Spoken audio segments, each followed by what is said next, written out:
ஒரு சிறிய கிராமத்தில் காமாட்சி என்ற ஒரு ஏழை பெண் வாழ்ந்து வந்தாள். அவள் மிகவும் ஏழையாக இருந்தாலும் அவள் மனம் செல்வம் நிறைந்தது. அதாவது பக்தி, அன்பு, கருணை.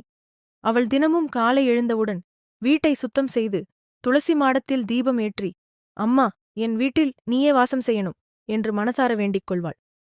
ஒருநாள் மழை பெய்து கொண்டிருந்த ஒரு இரவு ஒரு வயதான பிச்சைக்காரி அவள் வீட்டின் அருகே வந்து, மகளே, சாப்பிட ஏதாவது இருக்கா என்று கேட்டாள்.